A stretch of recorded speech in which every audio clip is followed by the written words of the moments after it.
TikTok live, but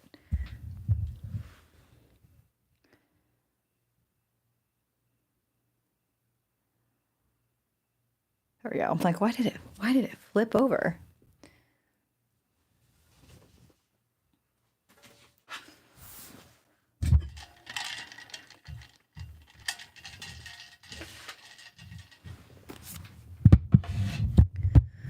We'll see how this goes.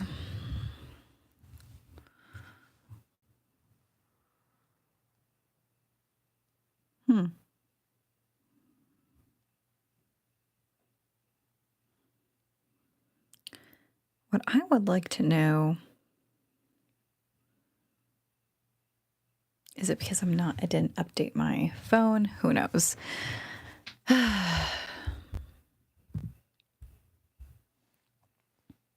You're early. Yes, you're early.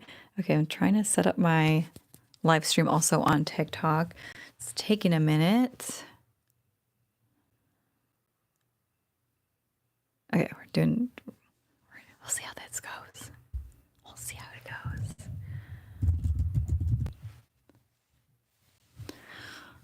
All right. Hopefully it works. Okay. All right. So, gonna search the good old paranormal story time. Let's see how long my computer lasts. We're at 38%. We're at 38%. We'll see. Hello, welcome to the live stream. Welcome. I have not done a live stream. You know, Halloween is up there in one of my favorite holidays, and I'll tell you why. Not just like for the spookiness. I actually enjoy it because I think that like it is such a fun time to go out and like either go to explore around your neighborhood, meet your neighbors, pass out candy, see the decorations. I feel like in a way like Halloween is like an underrated community like holiday. People are always like Christmas is so like the spirit of sharing and joy, but like Halloween is just as equally sharing the joy. I mean, sharing candy, going out and like, visiting your neighbors. Like, I'm sorry, but you get to see more of that and on Halloween night than Christmas. Christmas is like, yeah, you get to give gifts and stuff like that, and you give it to your like family and friends and loved ones, and like that's fine. But like Halloween, I don't know. I just feel like there's a little bit more collectiveness, in my opinion. Hi, Liam. This is my first live stream since in a minute actually. But how's everyone doing? Okay, so normally what I do on my live streams, normally what I do for those of you on YouTube, I normally do my live streams on TikTok, but because I've been, more active on YouTube, I normally do like scary stories, and then I read them off Reddit, and then I have usually like spooky music playing in the background, and yeah, so that's kind of like what I do, and I usually like read them off Reddit, and yeah, that's it. That's normally what I've been doing. So there's that. Hello. Thank you. Yes, I have a couple of stuff for sure in my background. All kinds of stuff. But I need to organize my shelves. Did I see Weapon? Oh, yes, I saw Weapon. Who else has seen Weapon? I don't want to I don't know. I'm not going to spoil anything, but I'm just curious if anyone has seen Weapons. So I did do a scary. Okay, so let me quickly explain about Weapons. I rate that movie a 6 out of 10. Some people really like the movie. I'm like, 6 out of 10. Okay, so paranormal stories. Let's look into the communities. All right. Can you guys hear me all right? I have seen Talk to Me. The same directors, they rolled out with Bring Her to Me earlier this year. I actually like that one more than Talk to Me. I don't know what you mean by that.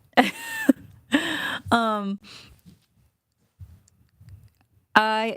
it's okay. I think I'm rating it a 6 out of 10 because it's still enjoyable to watch. And there's obviously like the recipe for like suspenseful moments. The acting is great. You're watching it the whole way through, wondering what's going on. And then, of course, like towards the end or the mid towards the end half, you're like, okay, there's something whack going on. This is what's happening. And so I think like that's what's really good about it. But like, yes, the knife scene, the knife scene. Now, Bring Her to Me, I think six out. You think it was a 6? Okay, I Bring Her to Me. I would give it like an 8 out of 10 because like, okay, for me, I like a movie that can make me feel a range of emotions from like anger, frustration, suspense, um, keeping me on the edge of my seat. And like, I love Talk to Me. Like, I love the concept of like the hand and like this hand possesses you or whatever, right? And like these teenagers are silly about it. And I think that's the part where I was like so frustrated because I'm like, these freaking teenagers, I felt more upset than anything else that it consumed my emotions throughout the rest of the movie. So I think that's for me why I rate Talk to Me a little bit lower than Bring Her to Me. But both films are great. I was actually there at the YouTube headquarters where they had the directors there, and they said that they made this movie. Talk to Me and Bring Her to Me around the same time. And it's just that Bring Her to Me came out this time.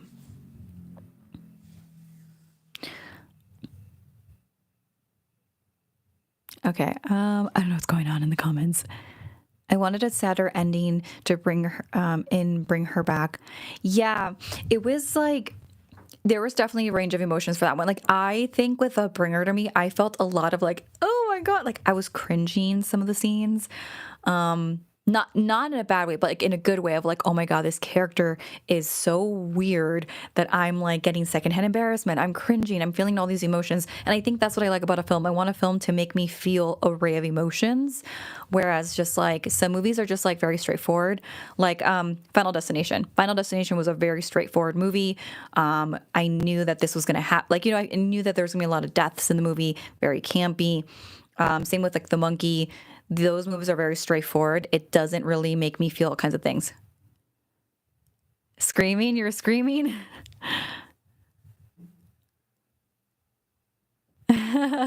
Yeah, it's just, I think, yeah, I mean, I think I respect either opinion. I think that, like, some people I think are going to like talk to me more than Bring Her to Me or Bring Her to Me and more than Talk to Me. And I think both are very valid. I think for me, more, I'm like, oh my God, these teenagers are making me so mad. Like, I think that's the whole time. But I think they're both great movies. Hello, what's up? Rob Zombie, yeah, yeah. There's some good stuff. There's some good stuff. What I need to start doing is making my Halloween list. Like so, every year for the month of October, I try to make a new list. Some of them are just like repeated stuff. Of course, like you have to watch them every month of Halloween, like Halloween. So every year I try to make a list, and I don't know. I think there was a lot of good stuff this year. There was a lot of good stuff. Um, oh my God, I don't know what's going on here. Let's keep it PG, man. um, okay, so scary story time. I see that there's some people on TikTok. You guys are very quiet over here. Very quiet. I'm conversing more over here on YouTube, but I do see a couple of people on there. Hi. I know they're very quiet. I did watch Nosferatu. Nosferatu was, you know what? It was a very beautiful film. Like, I think everything about it was so beautiful. The casting was great in terms of, like, all of the people that they could have had for it. However, I don't think that film is for everybody. I think that, like, there's going to be people that have like a different taste of horror, and like I said, there's like the range of like the campy straightforward like Final Destination, The Monkey, right? And then there's like pretty good movies that will make you feel a different ray of emotions, like, talk to me. Like it makes you think of like your morality or like your spiritual connection to things and like how far you'll go with that. And then there's movies like Nosferatu where it's very beautiful. It has like this like classic vibe to it. Of course it does, right? But the very end, I felt like, oh my God, this is what like just took me out of the film completely, completely. So that's kind of like what it's like. It's a good film up until that very end scene that I'm like, ooh, the way that they did this or executed this, I think they could have done it a little bit different. I also think, in my opinion, Nosferatu, if most of you look up like just like the pictures, if you haven't seen the film, if you just look up like how Bill Skarsgård, like the way that they did his character design, it's very meme worthy and it can take people out of the film as well. I think what they could have done is like, yeah, they could have kept that look, but when he was like turning into like the real monster, quote, quote, they could have had like that classical look, because the classical look is still very scary. I think that it could have been reimagined and they could have brought that to life. They could have had both different designs and it would have done really well. But for some reason, they kept that character design on Bill Skarsgård for Nosferatu, and I just think that's really what took a lot of people out of the film. And then like the very ending, I'm like, ah. So a very beautiful film. I think like it was, I mean, I just thought a lot. Yeah, it was very pretty. I want more horror movies that are set around Christmas or in like the winter. But yeah, Midsummer. Oh my gosh. You are in a whole different you are in a mood. Maybe you should not be on YouTube. But you know what's interesting? I met Will Poulter. Well, no, sorry, Will Poulter. And I met him I went to the screener for Death of a Unicorn. And that movie was great. That movie was really great. I think it was it's original story, different take on like horror camp and just like mythical creatures. And I think I really enjoyed that. What I will say is, I guess people didn't like it for some reason. And I think it's because of the political undertones to it. Anyway, so yeah. What is up with people over here? Halloween. Halloween, hands down. Not even. Easter doesn't come nowhere near Halloween. But yeah.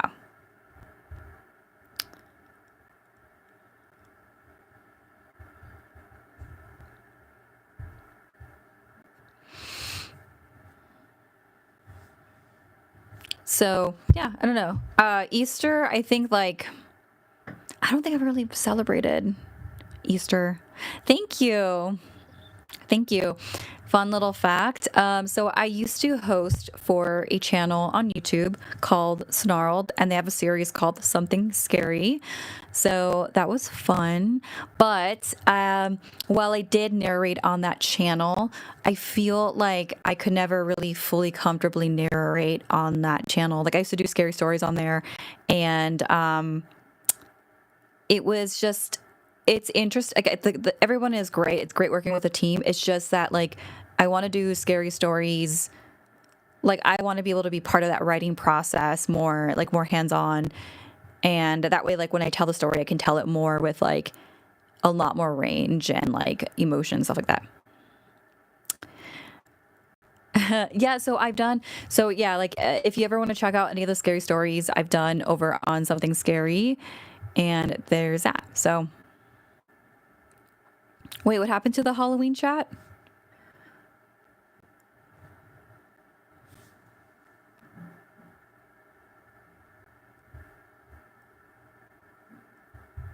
Okay. If you guys are going to be perverts and weird, I'm just going to start blocking you guys. Like this is not the live stream for that. Sorry. No. Not the live stream. Do not come here with that. Okay. I don't know. I don't know what's going on. Hi, TikTok. You guys are awfully quiet. Ooh, I'm like tapping on it. Like, are you guys on here? Nothing beats a jet to holiday. Oh, I don't think I could do. See, now I'm on the spot. I don't know if I could do that, but I know what you're talking about. Oh my gosh! So when I first started doing TikToks, I remember back in 2020, I was doing like these like short, scary little fun facts and things of that nature. And I remember someone compared me to the top. No, sorry, the Watch Mojo lady, and I started laughing. I'm like, oh my god, I love Watch Mojo, but I don't think I sound like her. That was pretty funny. Um, I was like, wait, I sound like the Watch Mojo lady? Oh, thank you for the follow. Thank you. Thank you. Thank you. It's very quiet. So yeah, I don't know. My TikTok people are very quiet, but so I'm just chatting up with the YouTube peeps. What's the box thing on the middle shelf next to the doll? This guy right here. This little guy right here. So I got this thing from Barnes and Noble, and they were giving away a little fortune teller made out of wood. And so I got this guy, and I was like, maybe I should like refill him up with like the little fortunes and like do that on a live stream sometime. But I need to like go find the box, and then like I have to like put it all together. I was just really happy that I finally was able to put this box together because it took me forever. Yeah. Oh, thanks. Okay. Hello, welcome. Every like what? Cool as me. Oh, that's so nice. Welcome to Watch Mojo. That's the first thing that came to mind. Yeah, so I used to be compared to the Watch Mojo lady. You don't fear of, okay, so do I have any fear of ghosts? Not, okay, so not necessarily. Okay, I'll tell you a story. So earlier this year, I actually went to the Queen Mary. I don't know if anyone here is familiar with the Queen Mary. It's in Long Beach. It is considered one of the most haunted ships in America. There are some other haunted ships, like the one in Corpus Christi that I went to. The Crimson Ghost. Wait, what do you mean the Crimson Ghost? I do. Yeah, I do. I have done some stories. I do them on my reels. I've done them on YouTube Shorts. You worked at the Queen Mary. What? Do you have any stories? Okay, so I'll tell you a story of the Queen Mary. So earlier this year, I went to like this theatrical seance, and I don't know if it's still up. I know that I think the Great Ghost Project was running their tours earlier this year, but I don't think that they're there anymore.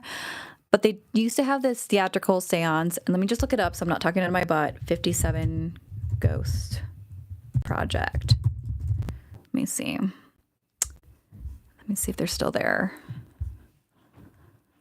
Your doll? Which doll? I have this one, which is Alice.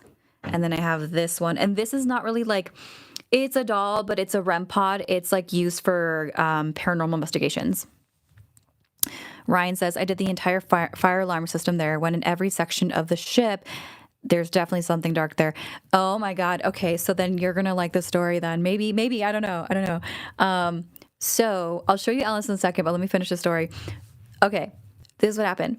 Back in the early of the year, there was this theatrical seance, and after the seance, we were walking out of the room, and they have these like glass doors, right? Like that you open the two doors, they're like these glass doors, and you let the people out. And we were in this little area by the staircase because once you like leave the seance room, you go upstairs, and then you make your way towards like the front lobby, whatever, right?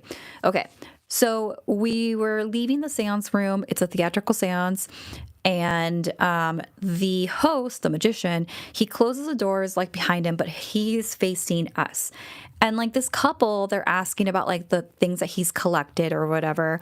And I'm facing his right side, like his right profile, but I'm facing like what's directly in front of me is these two metal doors, and it's a friend, it's myself, it's this stranger with her sister, and then the couple, just to give you perspective of who was there in that little moment. And so anyways, he's explaining all this stuff. I see this like white apparition just like ascend through the glass doors, past him, walk up to these like the metal doors that I can see directly in front of me, like across from me. And I hear the metal clanking and it just like dissolves through the door. And I'm like, this is like a couple of seconds in the making, right? So I'm like blinking profusely. I'm like, what is happening here?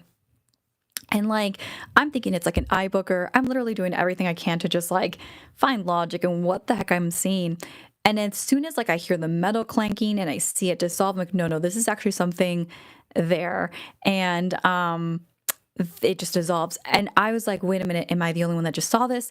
And apparently like the girl next to me saw it because she gasped. She's like, oh, and it turns out that she saw the same thing. So when I like tapped her shoulder because she turned to her sister to tell her what was going on, and I have it in my pinned videos. So if you want to know more like context or visual, I did post on TikTok. I did post a pinned video on there, and anyway, the girl like saw it too, and so yeah, she saw this thing. So hi, Lauren Cook. You didn't understand a single word of my story. Yeah, it's unbelievable, man. It's unbelievable. Wait, why are we telling people to leave? Okay. I don't know what's going on over here. Are people alive over here on TikTok? I don't even know it anymore. I will say this. On my other phone, I'm not connected to the Wi-Fi. So, yeah, let's not tell people to leave. Let's be nice. Okay. So I know I rambled a little bit here. We talked about some scary movies and ghost stories, my personal ghost stories. But I guess we shall. Yeah, TikTok is a little bit. It's a little bit there. I will say this. I've been really enjoying YouTube at the moment. I've made 3 videos this week within a week. And you guys have been so nice. Like, seriously, you've been so nice, so thoughtful with like the videos that I post, like in like the comments and everything. Like, I don't know. I'm just like, I'm floored. Yeah, YouTube is great. I will say that. Like, and even right now I'm on a live stream and like I'm talking to you guys. You guys are great. So I am buying into more of the YouTube live for sure. I will say it's a lot of work, but it's very rewarding. Thank you guys. Would you win in a fight between the 2 dolls behind you? That's a great question. Well, okay. So I think that I would probably win against Alice because she's just nice. She's pretty. She's nice. This doll behind me here, I think that like if the beep was loud enough and it just wouldn't stop, I would probably get a headache. So maybe like that, this doll would probably fight me and win, you know? Daniela's. Sorry if I can't pronounce it. Hello. You put money on the small one? Wait, this one here? Which one? I have like a few different ones. Yeah. Shout out Daniela's. DJ. Hi, DJ. Hello. Welcome to the live, guys, over here on TikTok. I don't know what's going on with the TikTok live, but it's there. It's going. Who knows? I don't know if it's like the Wi-Fi, if I need to connect it to the Wi-Fi. Don't know. Maybe I should connect it to the Wi-Fi because it could be lagging. I don't know.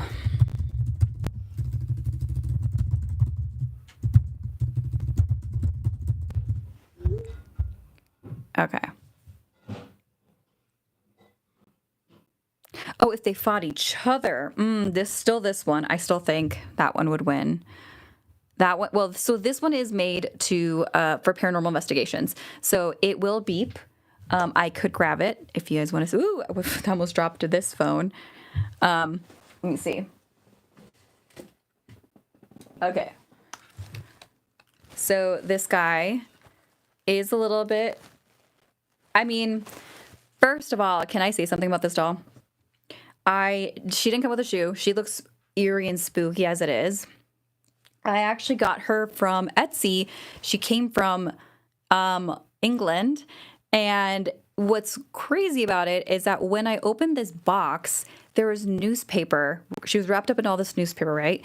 And the newspaper was like true crime like newspaper clippings of like missing children. I was like, wait, did they purposely wrap her up in like spooky, sad news or what? So that's what happened. So anyway, but so she is technically a REM pod. So the idea is that it's gonna like measure or feel the energy in the air, and if something taps on her when no one is around her, she will blink. So let me see if I have batteries on her. So this is what she does. All right, so like something touches her, she's beeping. She's letting me know that there's a ghost. So, yeah, this is my REM pod. Yeah, this is what she does. But she's never gone off. I have tried. I've taken her out and about. She has not beeped yet. I want her to beep. I want to see how well this works. Yes, thank you. Oh, thank you. Thank you for that. Thank you for watching, Pastel Poodle. Where did you get the jars on the shelf beneath Alice? These little jars. Where are my little jars? This one here, like these ones. Michael's. I got these at Michael's like 3 years ago, I want to say. They were Halloween decorations, and I was like, oh, I really want to put these on my bookshelf, but then I have like a lot of books, and so I don't have space.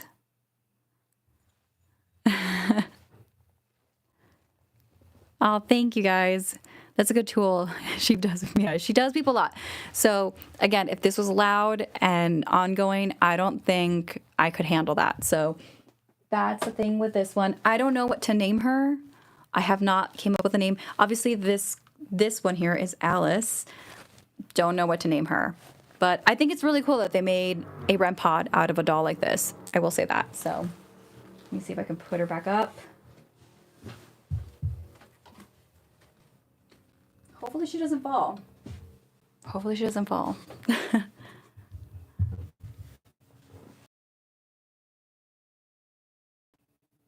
I don't know what you meant by that.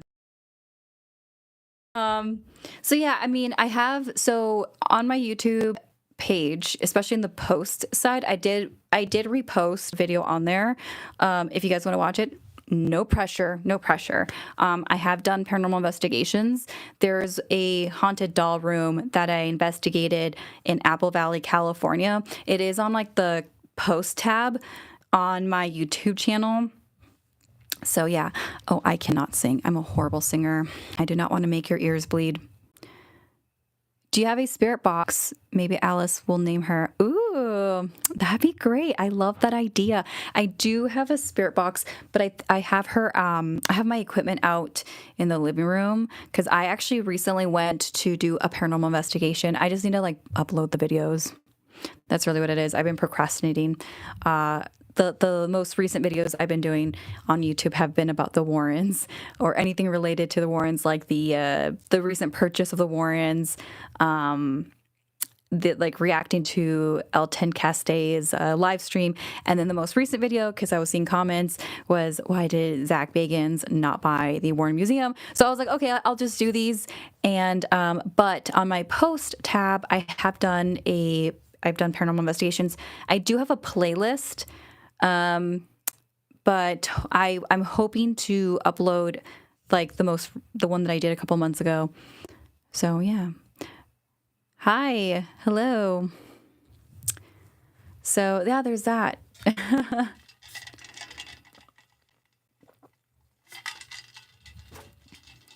I don't know. I'm gonna have to like restart my TikTok or something. Are you IRL? Are you in real life right now? Hello. I mean, yeah, I'm live streaming. I don't know what you mean. Am I live streaming? Yeah. Yeah, I am live streaming.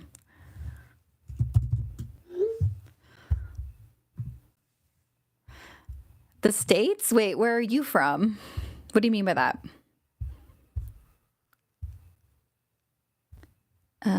Let's see. I don't think I can find. I'm gonna have to like reset my TikTok site over here because I don't know what's going on with it. Don't know what's going on with the live stream here. Okay, so let me go over on Reddit. Okay, So this is one of the stories I have. If there's like another Reddit thread that you guys recommend, feel free to let me know. I post them all the time. I actually have him in the most recent. I have my husband in my most recent YouTube shorts.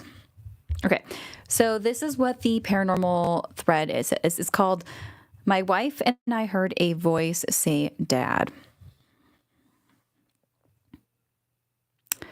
We're both sitting in loft couch talking about birthdays and stuff, and we heard dad in a girl's voice sounded like my 10-year-old, but she was not with me this week.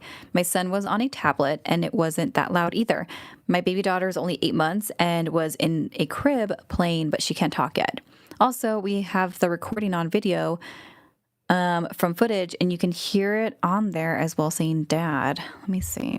This is the link. Let's see if we can hear it together. Let me see.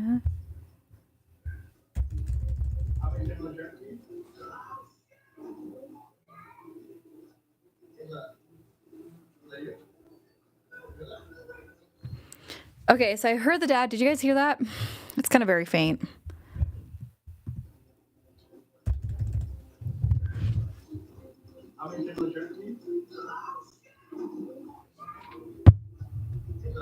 Oh, okay.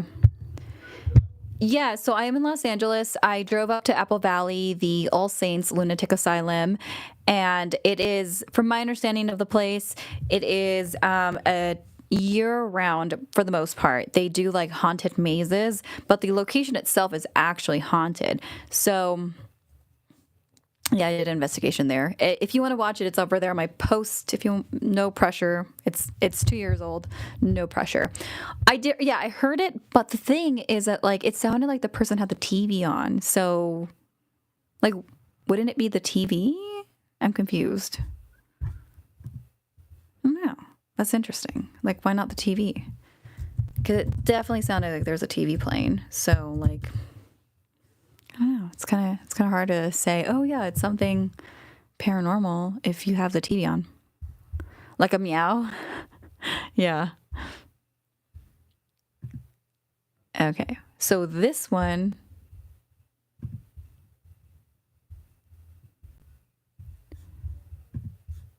It's a video. Let me see if I can do one where it's just like posts.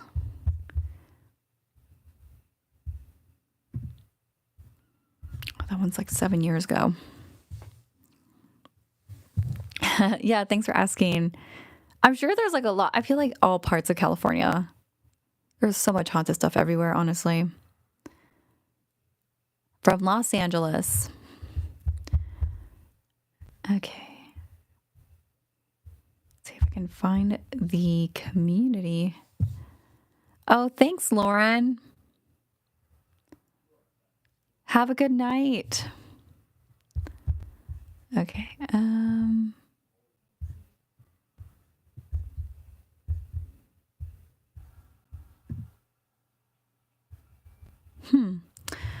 Okay, so let's see. I'm gonna reset. Okay, I'm gonna reset my TikTok live. You guys are, I don't know if you guys are like quiet tonight or if it's the internet. So I'm gonna reset this.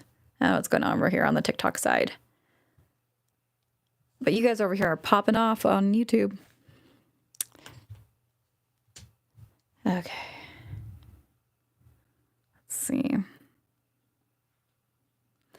Do you know what's really frustrating? It's like when you get, you like have a new internet router and then you have to like reset everything. And I'm just like, ugh, how frustrating. Wait, what's going on? What am I missing here? What is happening here? Okay. Come on, Wi-Fi. Jeez.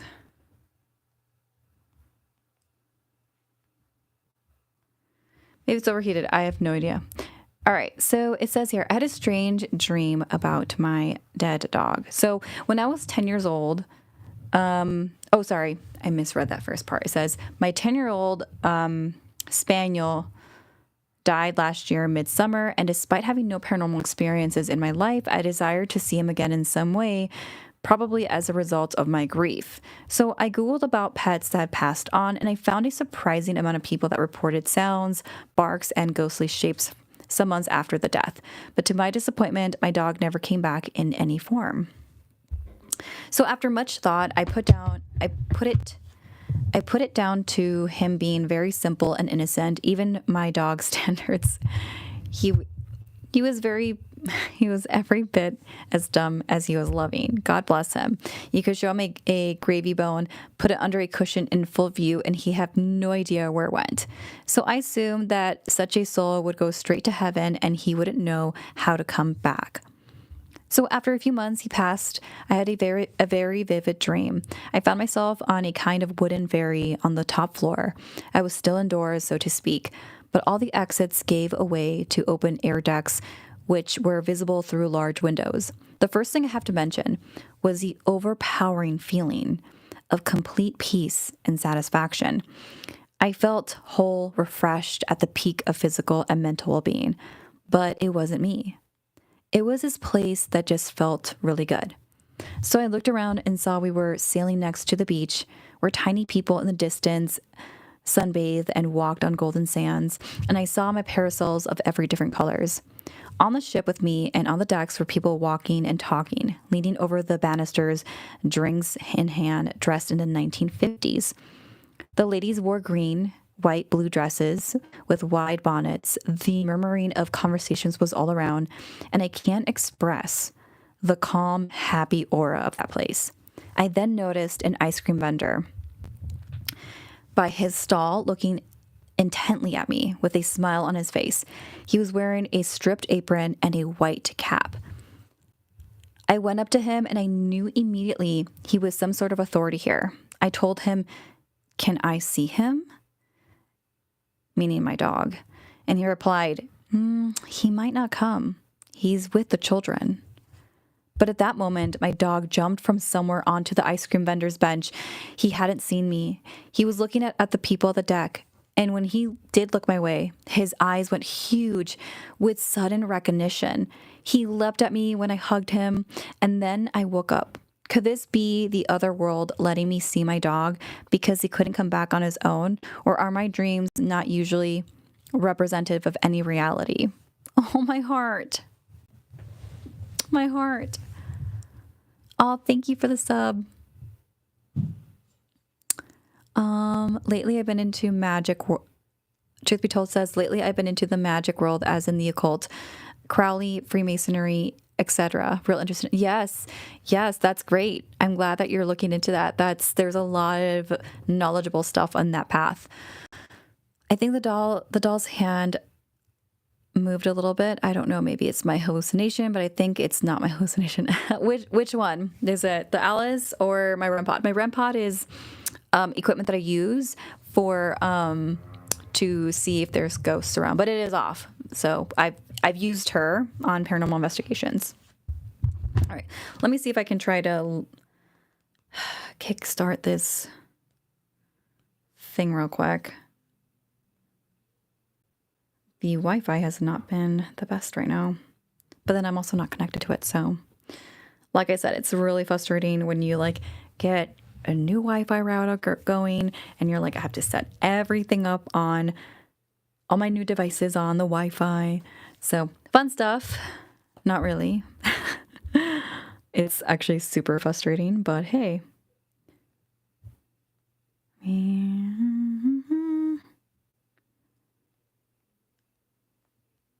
All right, let's see if this works.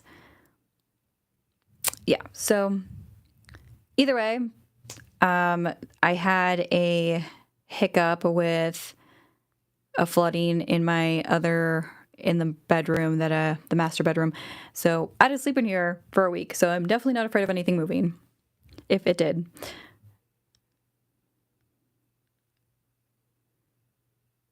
All right, let's try this. Let's see if this works. Connecting. What is the filter going on here?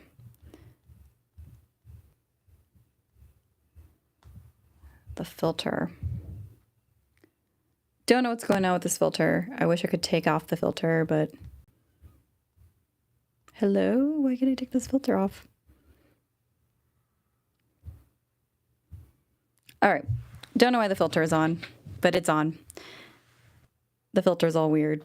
Sorry, guys. Don't know what's happening here. Okay.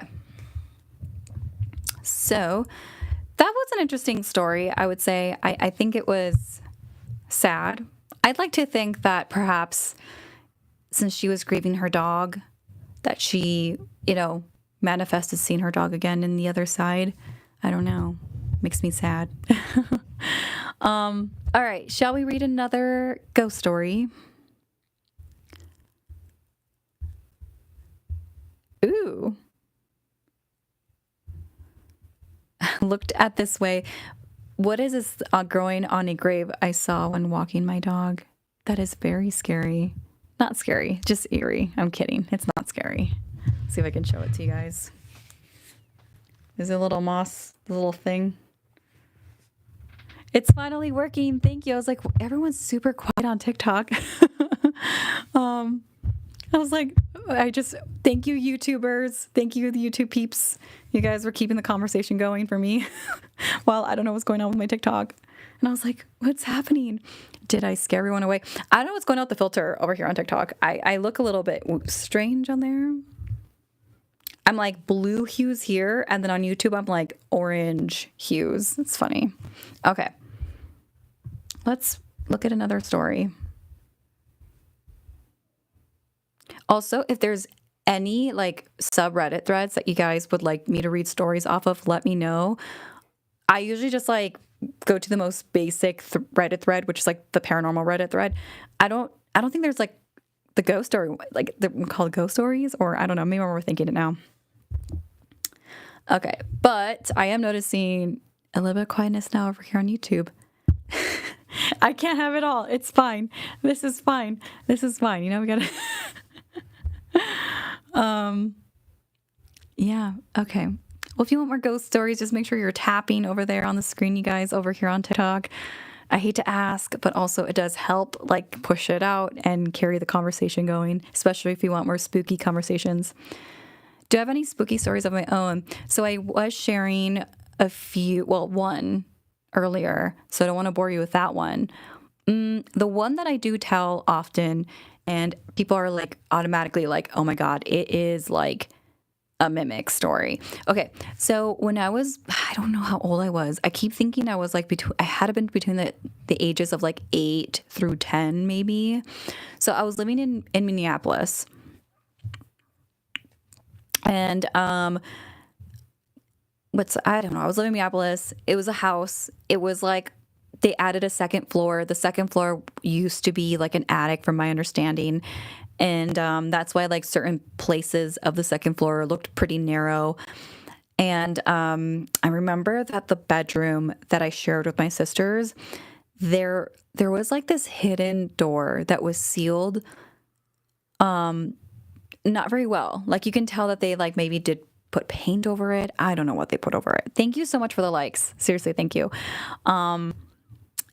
There was like, it was just sealed. I couldn't tell what it was. And every time I would go in the closet, I would just look at this door thing. And I'm like, I wonder what's on the other side of that. So that was one thing that was really weird. But anyway, fast forward, there's this one night, I'm like really young. And I keep thinking, I'm wondering like, how old was I? Because I used to have like a Sailor Moon PJ set. If you know, you know. It was like this cute PJ set. Like I literally was like a Sailor Scout going to bed. The best thing ever, you know? And so here I'm getting ready to go to bed. And my sister, my older sister, for context, she's like kind of like a clean freak. So she started cleaning the closet at like, I don't even know, 9:00 at night.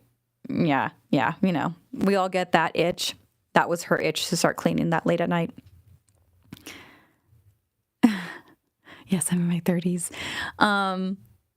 Sailor Moon for the win, though, you know?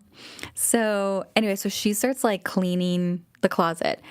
And we had the window open because we just did not have air conditioning at the time.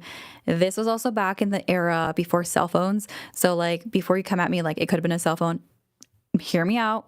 The era before cell phones, we did not even have like a recorder either. And we have the window open and we're on the second floor. And the way that our bedroom was facing, it was like this, like just there's just bushes and darkness, and then there was like the other house on the other side. And she was a nice lady. She lived by herself. Very nice lady. Anyway, so I hear like in desperation my sister who wasn't there, she was working at a Chuck E. Cheese because my sisters are a bit older than me. And so this is like a 45-minute drive from where we live. She's working at a Chuck E. Cheese and she calls my name out. Like she sounds like she's like, I don't know, in desperation, frantic, whatever you want to call it. So we rush to the window and we hear like this sister call my name like 3 times. So for context, I have 2 sisters. One of them was cleaning the closet. The other one was 45 minutes away, right? Or so we thought at the moment. I'm like, what the heck? Why is my sister who's supposed to be working calling my name? We look out the window. It's just pitch darkness. There's nothing there. We rush downstairs and her car is not in the front of the house. We go to the back to see if like her car is in the garage, which like we already know that the garage was reserved for my parents or for my dad. So she's not parked back there. She's not in the garage. She's not in the alley. Nowhere. At this point, I'm starting to panic because I'm like, dude, she sounded like she was like in desperate need of help. What the heck? So I'm panicking. I'm begging my older sister who was with me cleaning the closet to please call her job. And she did. And it turns out that she was cleaning the bathroom. And again, this is like before cell phones. So like we have to use the house phone to call her job. Her manager picks up and he's like not wanting to pass the phone over to my sister. And I'm like, can you please just like pass the phone over to her? Cause like, we just want to make sure she's okay. He passes the phone. My sister's just like kind of annoyed. Cause she's like, I guess she had a bad day at work and she wanted to like clean the bath. Like she was cleaning the bathroom and she's like, I just need to get the heck out of here. What do you guys want? The day of the landlines. Yes. And, we're like, hey, have you been at the house? She's like, no, how could I ever drive up there and be here? I'm like, well, we heard your voice. We heard you calling my name. And that's not the end of it. So then fast forward, this was like when I was a kid, 2020, the lockdown. I'm doing these TikToks. I'm talking about, hi, spiritual bombshell. So fast forward, we're in the present, like 2020, and doing a lockdown. And I did a live stream, but it was like, I called my sister on the phone. I had the other phone and, we decided to do a live stream. And so I don't really like talk about this often with my sister. Like we don't really like rehash these memories, but I'm kind of glad that we did it on this live stream. And, we're talking about the story. And then my sister, like I'm telling the story. My sister's like, wait a minute. I heard our sister call my name 3 times. And I said, no, it was my name 3 times. So we're kind of like going back and forth trying to figure out like, well, whose name did she call? The point is that like, it's just weird that we remember everything the same except the name part. And we concluded to the fact that like whatever we were hearing, we both knew that it was my sister's voice. We were just like, the name wasn't clear. So then I just said, dude, I really just think that whatever was calling out the names, they probably just wanted both of our attention. So you heard your name, I heard my name. I think that's really what it is, Like, I think that's just what's happening. I don't know. So it's odd. To this day, I don't know what that was. The other thing too that I will add is that like when we were walking through this experience in this house in Minneapolis, I also realized that while we both didn't have the same exact dream, we had the same dream about the same man. So like there was this one time I had this dream and it was like a night, kind of like not like a nightmare. It was kind of like a weird dream. And like for context, if you're wondering like how well I remember these things, it's because like I used to journal a lot. I have journals since I was like, or diaries since I was like in the 2nd grade, and I stopped in high school, my senior year in high school, I think. So I, once in a while I will like look through these diaries and journals and I'm like, oh my God. So that's how I remember. So there was this dream I had about this man in the basement and what he looked like. And it's so interesting because, again, 2020 live stream, my sister and I are talking about this house, and she's like, hey, I had the same dream of the same man, but the difference is that he was not in the basement. He was upstairs in the attic area where you play with your toys. And it's weird because, like, in my dream, he was, like, telling me that he wanted to take you away. I'm like, that's creepy AF. And in my dream, I got the vibe that like something was luring me in the basement. So like that's I think that's like one of the weirdest paranormal experiences, cuz like I used to go back and forth on like whether this was like, oh my god, a misunderstanding, but like again, it's been so long at this point. I was like between the ages of like 7 to 10. I'm in my 30s now. Like you would assume by now, like if this was a prank, someone would have come out and said something. Again, we didn't have like cell phones. We didn't have like a tape recorder to like play my sister's like voice. And then on top of that, like, here we are in like 2020 and she's like, I heard my voice, and going back and forth. So thank you for the follow. So I don't know. I don't know. I hope it moved, Hash. I really do. I hope it moved. If anyone sees a doll move, let me know. I hope it moves. Hi, Sam. So yeah, it's just, I don't know. I think that's like one of the most strange experiences that I've tried to understand and find reason to. But I just conclude at this point that's like the thing of like paranormal experiences. The other thing too, like I've from time and time again, I've asked people like, what are your thoughts? Like, what do you think it is? And I know like now because of like TikTok and like that video game Plasmophy. I can't even say it. I'm not even gonna try. I messed it up. But there's like that game and then TikTok, like everyone's like, it's a mimic. Don't listen to it. Blah, blah, blah, blah, blah. Okay. Here's my thing though. What's interesting about this is that this is like a timeline of things. When it first happened, I dismissed it as a prank. And then years later in high school, no, a year after I graduated high school, I decided to like go to the library around October, and they had like these paranormal investigators in the small town that I went to school to. And I asked the paranormal investigators because I didn't like, I don't think it is moving. I really don't think, Sam. I've also slept in this room. I've had these dolls for over a year now. I think we're fine. We're good.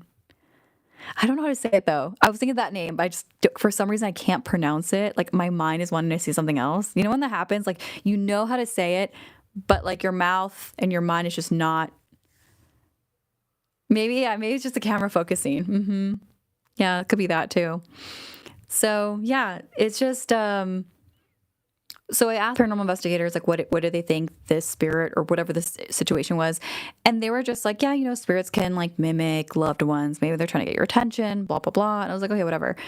Again, it's just funny because like now they'll say like, you'll see these scary TikToks and like, don't follow it if you hear it. And I totally did. We totally went looking for it. We totally did. But anyway, so then fast forward to 2012. 2012 was around the time frame I was really diving into psychic development, psychic work, that type of like realm of things. And I had a mentor. I asked her about it, and she thinks her theory, she's no longer with us, rest in peace, but her theory was that perhaps maybe we heard something mimicking my sister to motivate us to call her job, to distract her from something bad happening to her. So not the other way around. And I'm like, that's so interesting. So like the idea that maybe like something is watching over you guys or protecting you, and maybe it does mimic a loved one's voice so you can be proactive in making an action to like prevent something bad from happening. I'm like, that's interesting because like I like that perspective because it's a little bit more like uplifting, because nothing scary ever happened from that experience. It was more so just the fact that like, yeah, we just called her job and yeah. And yeah, ever since then we've been fine. I've had cousins that have moved into that house since when we moved out, and no one's ever had that experience. I don't know. It's tough to say. Los Angeles. I'm from Los Angeles. So that's my story. I don't know. Could be a mimic. Could be something else. Who knows? Thank you so much for the likes. Yeah, I hope it's moving. I mean, like I said, nothing will scare me. So a little bit about my background. So as I said already, I started diving into psychic work back in 2011. And then by 2012, I've really dived into it. I started doing like psychic development circles, having classes, going to like spiritualist programs, and it's literally since 2011. And And then in the last 3 years, moving to LA, I also do psychic development. My husband and I host psychic development classes. We work a lot with energy. I've also done paranormal investigations. So, like, for the most part, the way I perceive hauntings or paranormal phenomenon, it's like, it's really how you look at the world. If you look at the world as a scary place and like everything's out to get you, then that's how you're going to perceive things. And that includes also like hauntings and the unknown. But if you look at like energy from a very sympathetic and compassionate place, a lot of these hauntings can be like misunderstandings of things. One of my favorite stories is the one where like there was this activity happening in someone's house, and when they went to go look to see what was happening, after all of the investigation and being there time and time again, they concluded that the energy there, in particular in one of the rooms, was that of a sick child who used to like, well, first of all, they had like a mental health issue, and they were very sick of other things and passed very early. So a lot of these like bursts of energy were residual energy. It wasn't like anything demonic. It was like a child that had mental health issues. So it's really interesting, like when you change your perspective of like the unknown and look at it through a very neutral curiosity lens and like compassion, the way you will see hauntings won't be as scary. So like for me, with what I've been doing for the last 10 years or so, I look at it through that perspective. So I've never had anything bad happen. I never had anything like demonic or scary happen. Granted, yeah, I do tell ghost stories on the channel. I cover horror movies, but that's one of the reasons why I do it, is because I try to like dispel that like not everything is like the movies, not everything is scary. So yeah, so Sam, I don't know if you heard what I was saying. I do believe in ghosts. I've had experiences. I've seen stuff at the Queen Mary. I even had that experience when I was a kid. So it's I do believe in that stuff. I think the skinwalker phenomenon is very much an indigenous practice. I've spoken to indigenous paranormal investigators, and they explain that phenomenon. It's not like skinwalker isn't like a non-human entity. It's actually like comes from a practice from indigenous cultures, where kind of like witchcraft, right? Like there's different practices. That was a practice, and in some instances not used for the right reasons. And so that's where people think of it like, oh, okay, this is not good, right? So, but then some people who are not part of the culture, who don't want to understand, and they just look at it from the sensational viewpoint, they think it's like this inhuman entity. That's not what it is. And if you ask like, any indigenous person that's more willing to be open about it, you will find more reasoning and why it exists, what it is, and all of that stuff. But that's one of the reasons why I never cover those topics on my channel, because I think that there's been a lot of misinformation and sensationalism around that. And I do think more indigenous people, when they're ready, should be able to talk about that if they want to.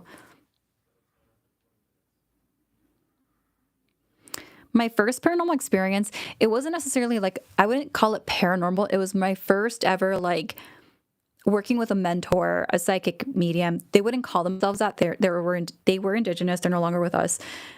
She gave me a reading, and a reading that I just couldn't shake. So she actually was able to pick up on my mom's deceased brother, who I didn't even know she had. So my mom, for context, my mom has a lot of siblings, but there's this one sibling that I didn't know she even had, who passed away before my time. I knew that like my mom had a brother who was a twin, and he passed away. But when I said that to the lady who was like doing a reading on me, my mentor, she's like, it's not that. It's a different person. It's not him. And she explained how he passed away and how old he was. And I was like, you're wrong. And I like dismissed the reading as like garbage, because I was like very skeptical at the time. I didn't believe in this stuff. And then that night I spoke to both my parents, and they're like, yeah, that's your mom's like deceased brother. They never found his body. So that was more the experience that really just catapulted me in wanting to like dive into like the psychic stuff, the spirituality stuff, like the spiritualist belief system and all of that. And it's been an interesting journey along the way. And then of course I had that experience at the Queen Mary. So yeah, I don't know. It's a long thing. Yeah. Thank you for the likes again. Seriously, thank you. Wait, what do you need help with? What ghosts? Also another thing I want to add too is like, even though, yes, I had a mentor and yes, like I dived into that community, I also will say not all psychics have the best ethics or good intentions either. So there are going to be bad apples, just like any field, right? Like, I know psychics get a lot of bad rep because there's a lot of misunderstanding on what they can do, what they can't do. There's also ethics that they sometimes cross. I think it's like with a lot of fields, right? Like there's just like a bad apple in every field. The what? What did you? Duendes? Oh gosh. I feel like my opinions change on it all the time, but if you really like the duendes lore, there is a website. Let me see if it's up still. But every time I would post about it on TikTok, it didn't do very well. My computer's about to die, so I need to plug it in. Let me switch. That sounds so cool. Okay, perfect. Like I have like the table over here is like high.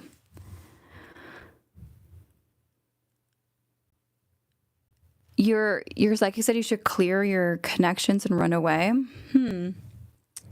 Is it because like are they like energy vampires? Like turn this off. I think like good apples are always going to be people that like I'll give an example. Like how to well I think it's easier to tell you how to spot the bad apples cuz like that I think is easy cuz I feel like there are more good people than there are bad apples in that sense. But like the bad apples like the ones that I see, there is like a market of people that are like you have a curse and all this bad stuff is happening and like you need to buy a candle from me for $500 and I will remove this curse, right? Like those like people that like fear base you within that first reading. So the first reading feels negative and they're like fear basing you that you have like a curse, attachments, that's a bad apple. The second thing is like if they are giving you advice, it shouldn't be like you're going to die tomorrow, right? Like that's not constructive. That's not constructive, right? Like what? Or you're going to get in a car accident tomorrow. Okay. Wow. The thing about readings is that you have free will. They're not set, like the future is not never set in stone. It's more or less like the energy that you're currently on, like the path that you're currently on. They can pick up on that and they can pick up on like, okay, like based on this, like it seems is the likelihood, you can still do stuff to prevent it. So like, let's just say they're telling you that you're going to get in a car accident. Rather than say that, they should say something along the lines like, hey, I see they're going on a trip. I to take like, make sure that like when you go on this trip, you get your car serviced, you drive very careful. There we go, right? Like that's something that's more constructive than you're going to die, you're getting a car accident tomorrow. You know what I mean? Because who knows, right? So that is my take. So when a reading is very negative and they're very like concrete, this is bad, and they lecture you, because there's some like psychics that like lecture you up the ass. Oh my gosh, I have. So a little backstory about me. I used to do readings over the phone on a platform. And I remember like, they're like, you should try it out to see like how like the platform works. So there was one time I was like, okay, fine. I'll just like use this like $15 credit thing or whatever and get a reading done. And like this lady was just like lecturing up the ass. It wasn't really a reading. It was just like lecture. And I'm just like, oh my God. And so again, if you leave a reading feeling just so drained and negative, run for the hills. That's not a constructive reader. They're just trying to be like a ego-driven lecturer, Granted, there are some, maybe there's a psychic that you go to or a reader that you go to every once in a while, and like they know you're regular, and they kind of give you a word of advice, fine. But if it's just like negativity after negativity, then don't do it. Okay. Okay, Ghost Samurai. I'm not. Been doing this for over 10 years. Whatever.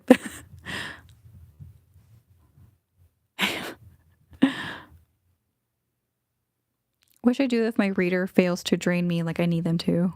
Wait, you want them to drain you? Oh.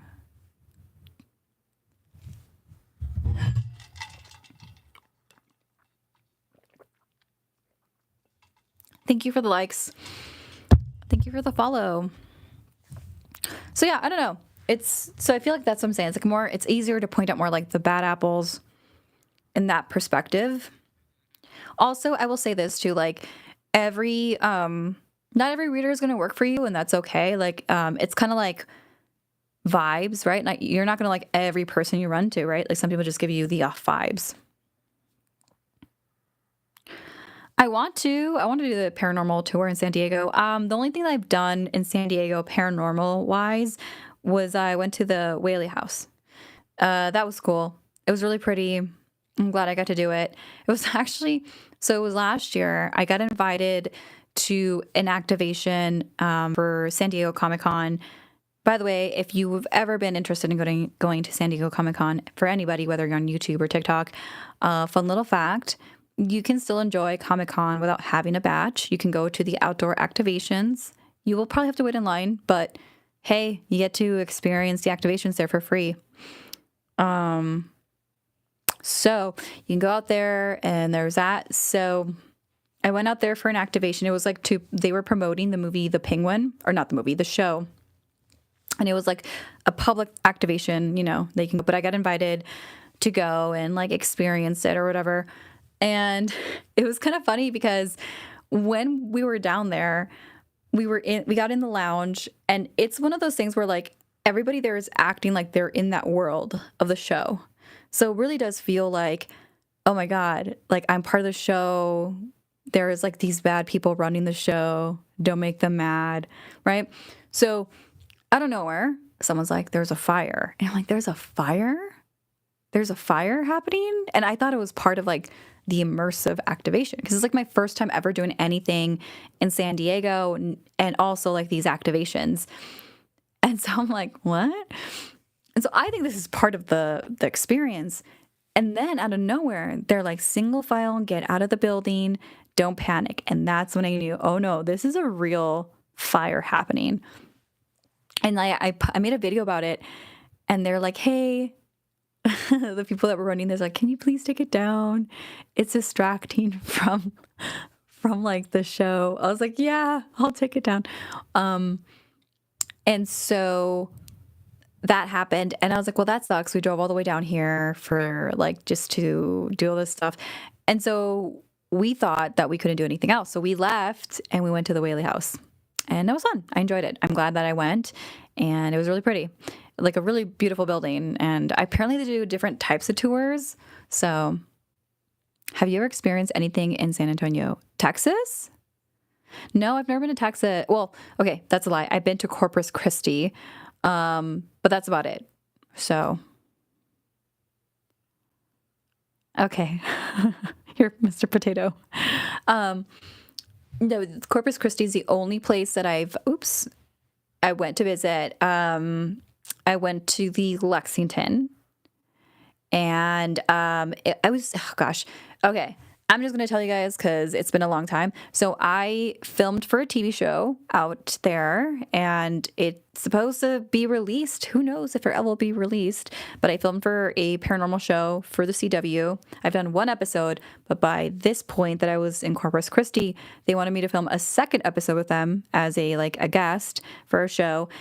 They never released it. Don't know what's going on with that. Who knows?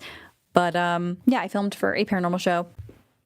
And so we got to like tour the Lexington. We got to paranormal investigate the Lexington, and it was great. It was I won't say what happened filming wise, but off filming wise, there was like people working there that like pulled me aside while I was just hanging out, waiting to see when it was my turn to be in scene. And there was a few people working there, and they're like, "Yeah, this ship is like haunted."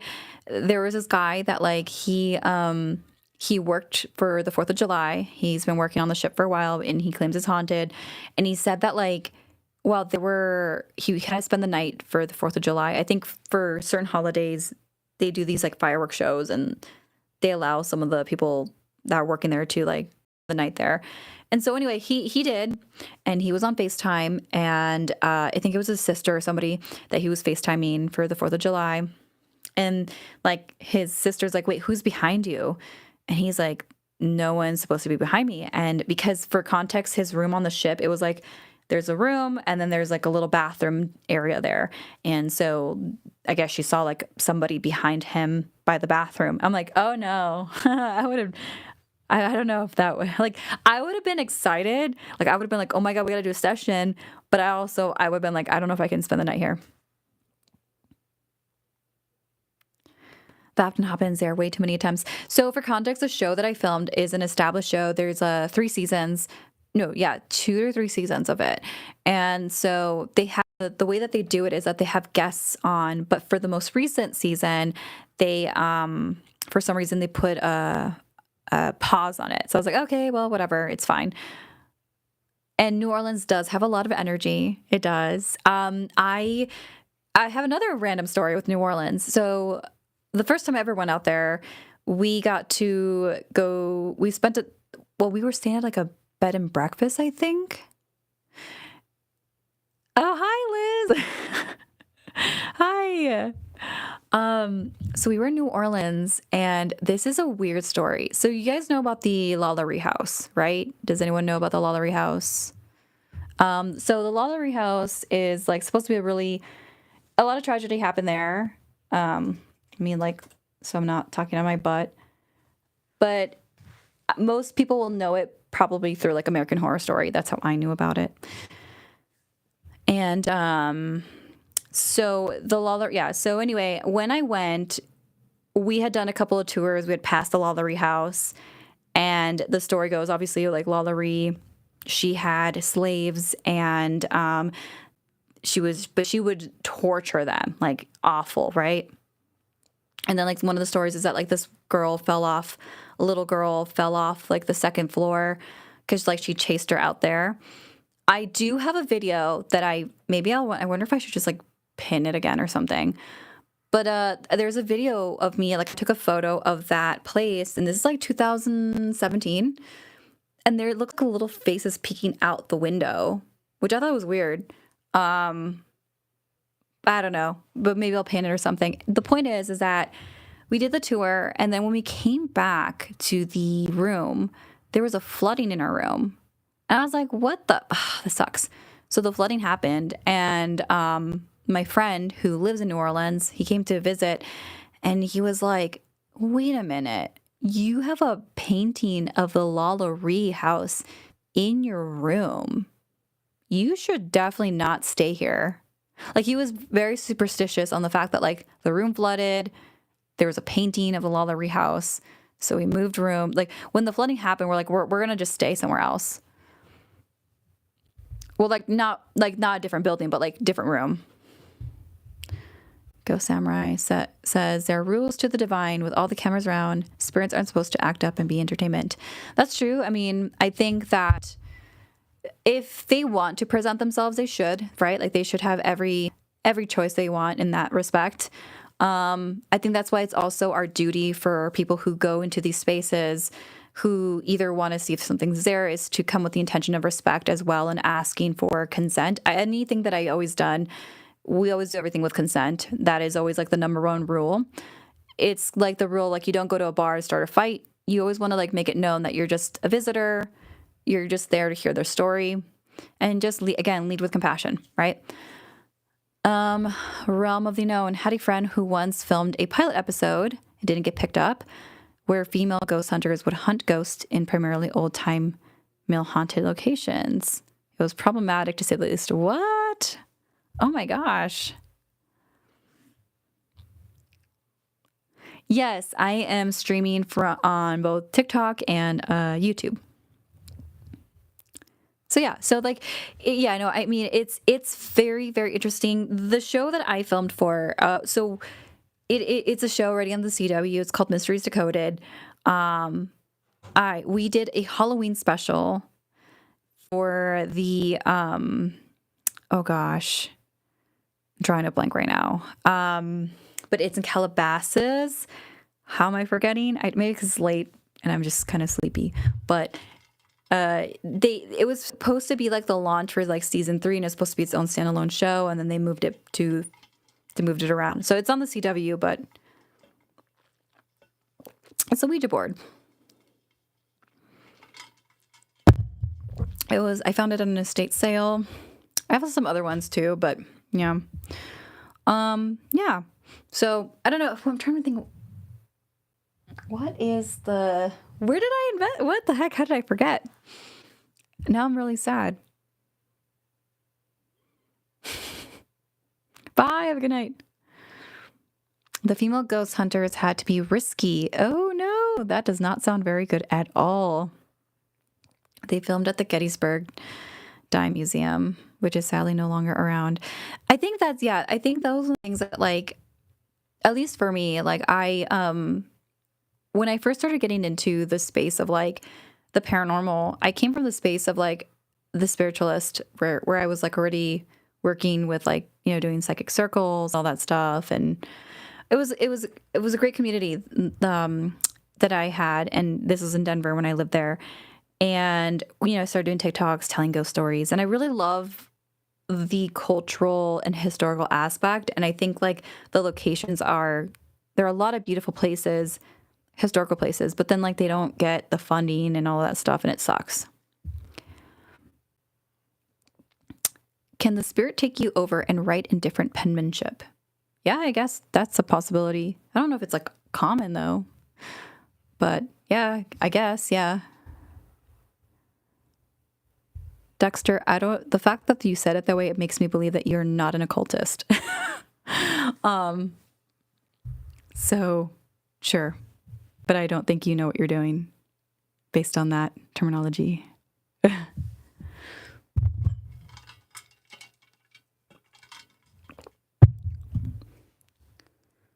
Okay.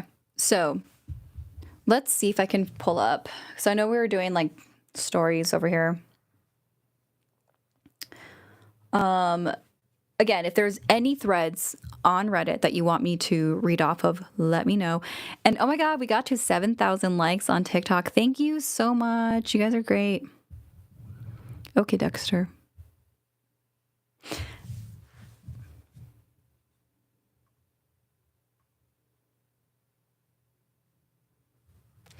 It's interesting because like in the occults, like there's no such thing as like black and white magic. A lot of the times the definition of black magic comes from a misunderstanding and also putting a lot of marginalized practices into the typecast that it's black magic, such as like voodoo, right? So that's why when you say that, I'm like, interesting.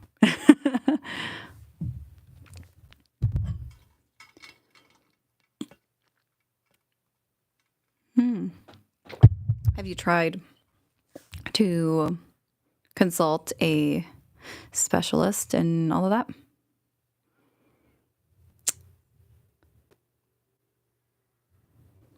I don't have any.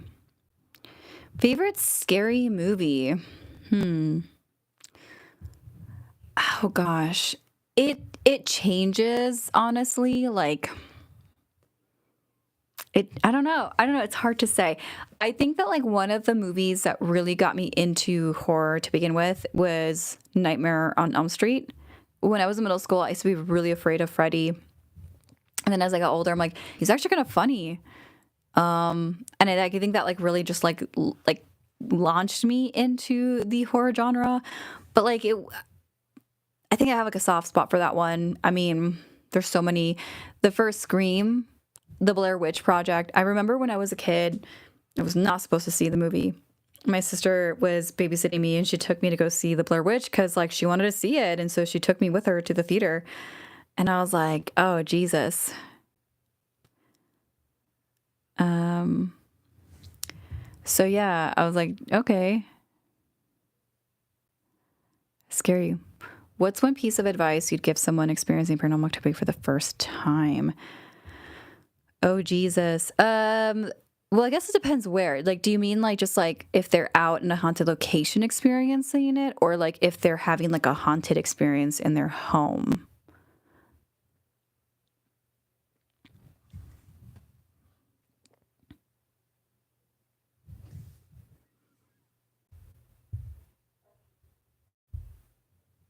I'm just gonna block people who don't know what they're talking about. um, in your personal home, yeah. So I always say like when it comes to a home, and I think this is just like a preference for me at least, like just being careful with who you let in. So, like in your home in general, like not just talking about spirits, but in general, because like you never know what they might be carrying around, and then like how that could like affect your space and like the balance. But I think like if you're moving into a space, and even just like on a daily basis, if you can often, you when you move into a house, you should always want to cleanse the space from just preparing it for your like for you to move in and all of that, and letting the intentions and be known of the home. I'm a big believer of that. I'm not saying like, oh, get rid of spirits or anything that's there, but I think you should definitely like when you move in is like cleanse any energy that just is very icky and shouldn't stick around. Um, I also think that if you are experiencing paranormal phenomenon, you should definitely like verbalize your boundaries. And like if you feel like it's not listening, you should definitely do like just like very basic like boundaries and cleansing. I don't really advocate for sage if I'm being completely honest with you guys. I know everyone likes to use sage and everything, and I think that's great to an extent. And like I know there's a lot of like protections with it and ways that people don't know how to use it or misuse it. So for me, like the things that I use to cleanse my home and my space all the time is like frankincense, Florida water. If you feel more connected to holy water, do that too. And I always do that in all the corners of my home. I do a little like my own version of a prayer, I suppose. You can do a prayer if you want. And just like set the intention that your home is like your sacred space. Set your boundaries. I think those are great ways. I think that if you feel at peace, you're less likely to experience scary hauntings. I think it's all about also like centering yourself and like letting your mind be like making yourself feel safe and secure before you take on any hauntings. I think that it starts to escalate, then you need to do other things, you know? Like then you need to like start seeking out other people or something. But wait, what's going on over here on what am I missing over here on YouTube? Am I missing something? What are we talking about? What is happening over here on YouTube? Realm of Unknown says, unfortunate things can also just get onto you. Yeah, that's why it's like, sorry, yes, let me clarify. Thank you for that. So Realm of Unknown says, unfortunately, things can just get drawn to you, your space, unknowingly at times. Happened once with myself, younger sister. It's sorted out though. Was sort of a negative energy masking. Yes. So let me clarify that. Yeah. So earlier when I was saying like, you also just want to be careful with like who you invite in your home or like who you even interact with, because I think that, well, yes, you can experience something in your home. The most important thing is like spiritual hygiene and like just like making sure that like, you know, you at least do something to like set the intentions of your energy and cleanse your energy. Like when I shower, right? When I shower, I do like a salt scrub, or like I sprinkle salt on the base of the shower, and like I imagine all the negativity, all the stuff that doesn't belong to me being like washed away and being sent back to where it belongs. So I do that like almost literally every day. That's really important too. So like, yes, your house is one thing, but also like yourself and your energy and how you protect that. So yeah. Thoughts on The Conjuring? A short answer. A short answer is be careful who you invite in your home. Cleanse your space. Verbalize your boundaries to any energy. When you shower, wash away unwanted energy. I hope that helps with the short answer. Thoughts on The Conjuring? You know what? I think that like I do love paranormal horror movies, but I also recognize that they're not real. And I recognize that like exactly shower in general. um, so I also recognize that they're not real. I also understand that like they're entertaining, right? So that being said, I think that the Conjuring movies, they amplify the paranormal, but that's not reality. So I do enjoy them.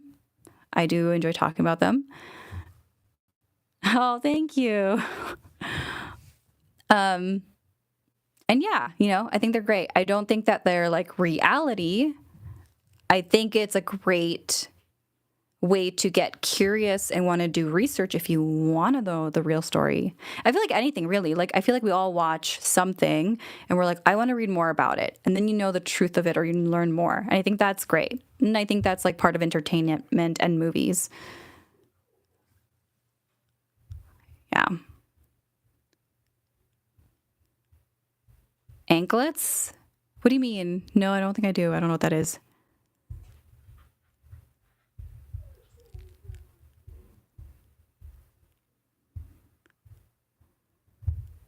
So I don't know. Okay. But yeah, it was a lot. It was a winded answer. Hopefully. No. No, I don't think I do. No. I don't think I don't know what you're talking about. Nope, I don't. Oh gosh. I guess I missed something over here on YouTube. The comment section. What happened? Did I miss something? Yeah, no. I'm more of a bracelet person, if I'm being completely honest. I don't want to know. Okay. I'm gonna move along the threads. I don't know. I don't know what happened. So, anyway, are you guys excited for? Hey, like spooky season is right around the corner. A lot of my, it's really funny. My friends are like, "You're defrosting." Like how like Mariah Carey defrosts when the story. Can you tell me what age I'll get engaged? Oh. So sorry, I don't know if I don't want to repeat myself. I don't want to sound like I'm being boring and repetitive. So I apologize if people were here for the segment.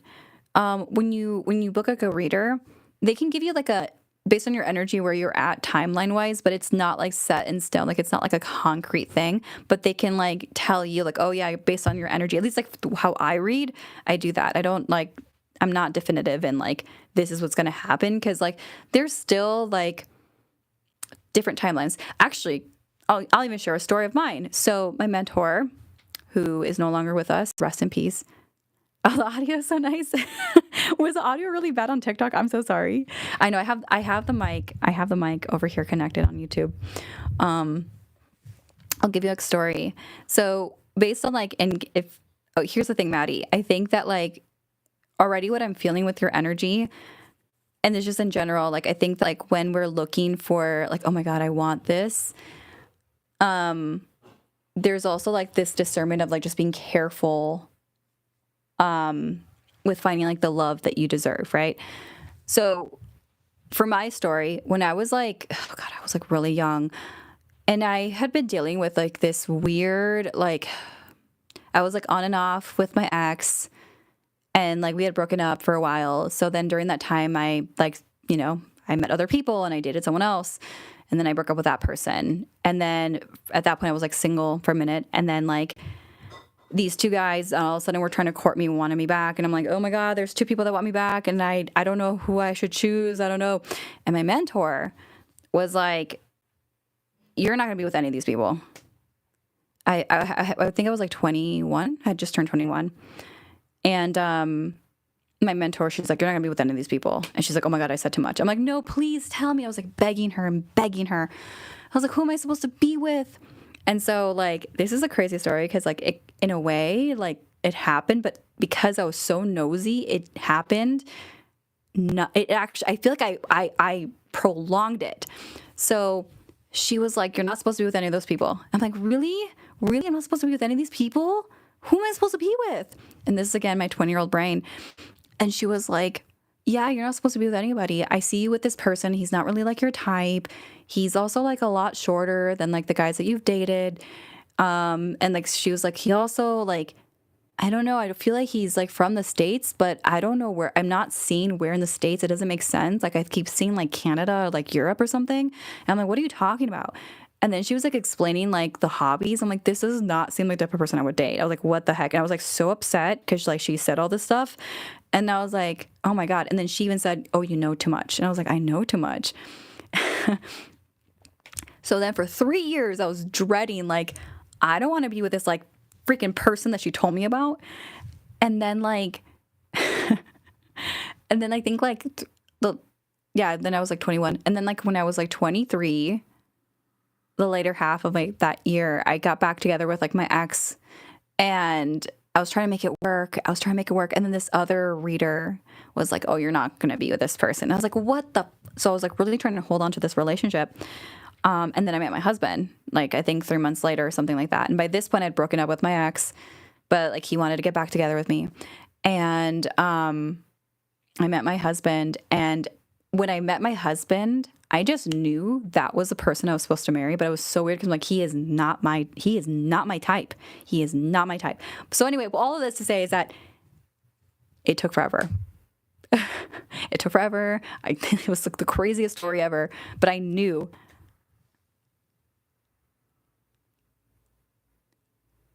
Okay, Maddie, here's what I think you should do. I think that, and this is what happened to me. So in those like 3 dreadful years of like, oh my God, this freaking reading, this lady told me this person, does not sound like type. What I ended up doing actually is like, I started doing a lot of solo stuff. Yes, like I just knew instantly that that was my husband. It was like the craziest experience ever. Like he walked into the room like, that's my husband. It was the weirdest thing ever. But what I was doing, it was like working on, I know it sounds cheesy, but I was like really just doing solo stuff. Like I would do psychic development, I would go hiking, I would do all the stuff that I wanted to do on my own that I didn't get a chance to do. And because of that, that's how I met my husband. Yeah, that's probably what it is, Maddie. Maybe like you're just like, I want to feel like I want to know who it is, but you'll know, like I don't know, it's a crazy experience. Wait, what am I'm sorry, I'm missing out on the chat over here on YouTube. Sorry, guys.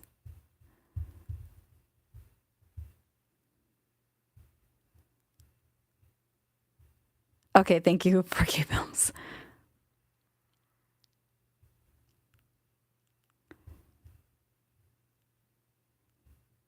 I don't know what you're saying. I'm so sorry. Okay. But yeah, that's what I'm saying. Like I was in that mode of like, who do I end up with? And then I get the reading. I'm like, I don't want this person. And you know, I think that if I'm gonna admit, I went out looking. She told me don't look for him. I went looking for him, and that took another 3 years of my life. And then I met my husband, and I was like, oh, geez. So that's the funny thing. The combo was someone asked me like, can you tell me who I will get married to? See, here's the thing. I didn't believe in wanting to get married until I met my husband. I think you have to find the right person to like make you want those things. You know what I mean? Like you don't like, I don't think on your own, you're like, oh, I mean, some people maybe, at least for me, I'm like, I don't really want to get married. I don't really want to do all those things. And then I met my husband.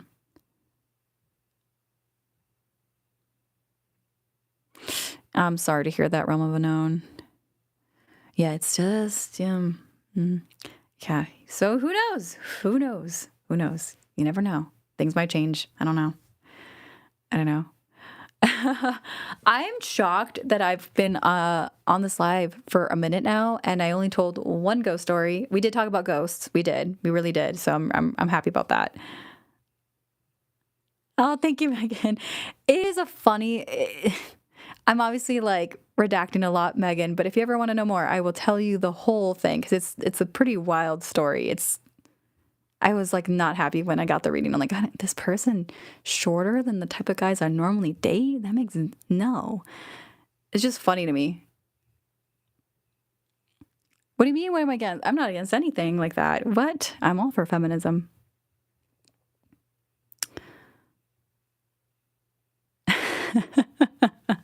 I'm sorry. I'm just talking about random stuff. But yeah. Thank you for enjoying my cuckoo antics. Yeah, if you ever want to, if you just text me, I will tell you everything. Yes, love does work in mysterious. It does work. It was just, it was just, it's funny because I was like, oh my God, the whole time when she told me that reading, I'm like, I don't want to, this does not sound like my time. And here we are. And this book, if you want a ghost story, I will tell you a ghost story. I was just getting sidetracked by the questions. So love is a funny thing. So I recently found out, I know this is not a spooky story. I'm so sorry I got sidetracked. One more thing before we get into the ghost story stuff. Apparently there's a podcast called apparently there's a podcast of like how you became someone's ex. That was so funny. I was like, wait, what? Anyway, I know like the opposite of what we just spoke about. Okay, so let's I guess we shall do a ghost story. Ooh, what the heck? Well, this is not necessarily a ghost story, but it is like let me see if I can unplug this. It's like it is a ghost story, but it's like a picture. Hold on, let me try to. Okay, perfect. I have on the do not disturb. So it says here, I cleaned a dead woman's house and she didn't want me to leave with her things. And guess what the picture is? What type of mic? This is a Yeti. I think it's like an LG Yeti. And it has this. Or Logitech, sorry. Logitech, and it's Yeti. Okay. So apparently this woman was cleaning and she got a handprint. Can you guys see it? So there's a handprint there. Handprint there. Ugh. Now that is pretty eerie. I have a ghost story that recently happened to my mom and it was very terrifying. What? Oh no. Well, I hope you guys are okay. Okay. See if I can find another. That's wild, the whole handprint. Hi, Isaiah. You'll never catch me getting something from someone's house.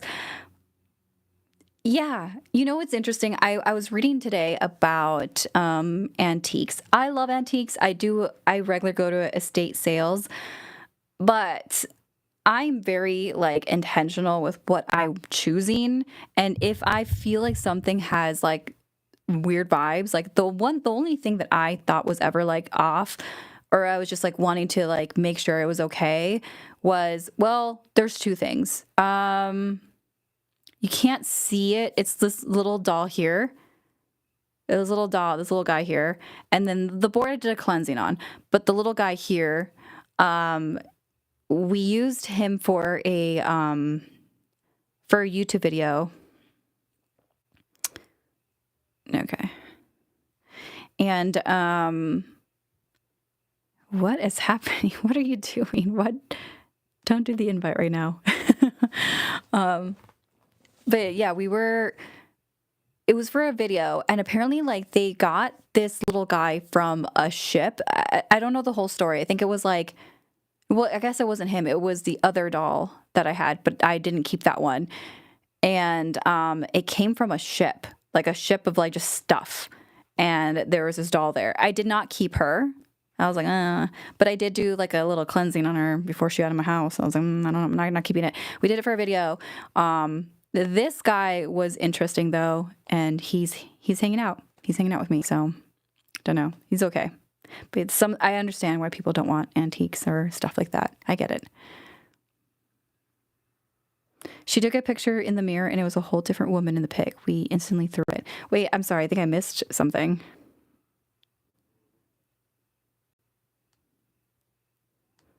Oh, it's your ghost story. Okay. She took a picture in the mirror, and it was a whole different woman in the pic. Oh my gosh.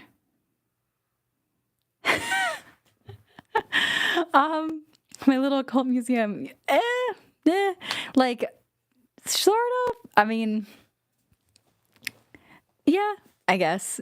You know, if anyone's ever here in the LA area, if you are intrigued by talking boards, in Burbank, the Mystic Museum No, you're good. The Mystic Museum in Burbank has opened up a talking board, like mini museum, and they're like each story, like I guess like the owner. I mean, I had him on my podcast, but he was talking about like how he's been collecting these items for a very long time, and he finally has them out on display. So if you're ever in LA and you're interested in seeing a talking board museum, nothing's gonna follow you home, I promise. You can go visit there. Oh, the voice box. It's fun. It's fun. If you're ever out here, we can do something. But yeah, so it's just interesting, like talking board. And so he was saying he collect all this stuff and like how some items are really rare. But yeah, it's cool. So my first ever was the one in Salem when I went to the talking board place there. And that was really cool. I've never got to see anything like that when I lived in Denver. I don't know what you're talking about. You do? You could feel sick at the Mystic? I haven't been there in a minute. The last time I was there was for the talking board. And I didn't walk through the whole thing. It was that I know they had something going. No, that was at the horror bodega. But oh, that sucks. I'm sorry you felt like. I will say this: the first time I ever set foot at the Mystic Museum, I did feel the spirit of an elderly man who was like a security guard. I told the owner about it. And he's like, "Oh my God, other people, I felt the same thing." I was like, "What?" Cool. There are some other stuff there, but I think they've moved things around, so there's different energies there now. Like I know that the Mystic gave away like a haunted relic to the vulture culture in Burbank. That's another oddities place. I feel like Burbank has a lot of stuff. So if you're ever in the San Fernando Valley or near it, go to Burbank. There's a lot of like spooky stuff out there. Like they have the vulture culture, the Mystic Museum, the Halloween shop that's open year round. What else? The horror bodega, the Crooked Path. What else do they have? Just a lot of stuff. There's a lot, and then oops. Inactivity. That's a lie, TikTok. Oh, that's so nice. Hi, Heidi. Looks like you like looks like I like Halloween. Yeah, I like spooky stuff. I like a lot of stuff. What did you see? I have. I did. It's been a minute. I haven't done anything with them this year. I'm trying to think of the last time I did anything. It's been a minute. I don't know. Have I seen Weapons? I have seen Weapons, the movie. I think it's like a 6 out of 10. I wouldn't say like it's the funnest thing ever or like the best thing ever, but it's interesting. Yeah, Hollywood is very crowded. What did I do? So this year I did go to Ripley's Museum. I'm sure most of you guys know it's supposedly haunted. I did talk to the people working there, and I was like, "Oh my God, that's so cool." Then we went to the Medieval Torture Museum, and I was like, it was interesting because I went with a couple of friends. And when we went to the Medieval Torture Museum, I was like, guys, I do think there's some energy here. I feel something here. And they're like, well, why would there be energy? My friends I was with, why would there be energy? Like, this doesn't, like, why would they have this out and about? I was like, dude, I feel something here. And then, like, as we were going upstairs, the manager was walking up and I said, do you guys have, like, energy down here or spirits? And he said, yeah. I was like, oh, that checks. Chicago said hi, take care, and smile more. Thank you, Eugene. Yeah, I thought it was good too, and interesting, creepy. Yeah, I mean, I think Weapons is like, it's enjoyable. I wouldn't say it's like my top 5 movies of the year, but it was enjoyable. Do you know Ghosts Are My Friends? Oh yeah, that's cool. Why not both? Where did you see the ghost? Oh, interesting. Isaiah, what do you think about the comedian that bought Ed and Lorraine Warren? So that's so funny, Isaiah.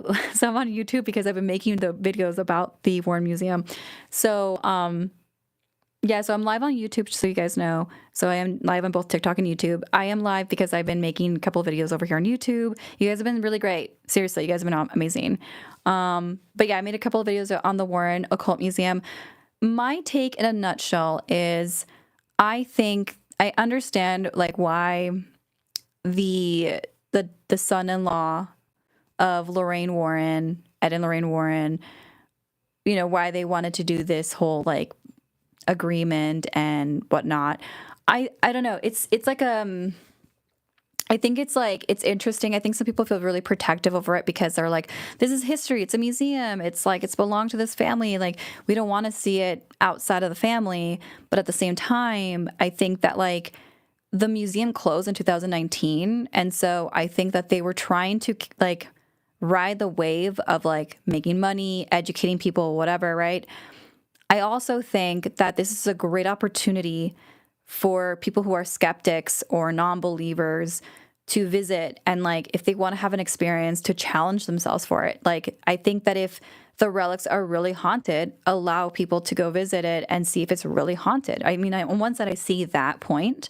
On the other hand, I understand that people are like, "Oh, well, these things are dangerous." Okay, then like do what you got to do. Have a priest there, bless the stuff, protect it. Like, you know what I mean? Like people are going to walk into it, let them have that choice. Like danger. It's like smoking. Anyone, everyone who smokes knows that it's a bad thing to do, right? You're going to smoke regardless. Just what you're gonna do. Even if I tell you that don't do it, you're going to do it. You know what I mean? Same thing with like hauntings. It's a haunted place. Like you know what you're getting yourself into when you go. Like like be safe, do your thing. Are you going to see the Northern Lights? I don't think I can see them here in California, or can I? I don't know. I would love to see Northern Lights. Would I go? I would actually like to visit the Warren home for sure. I think I would go.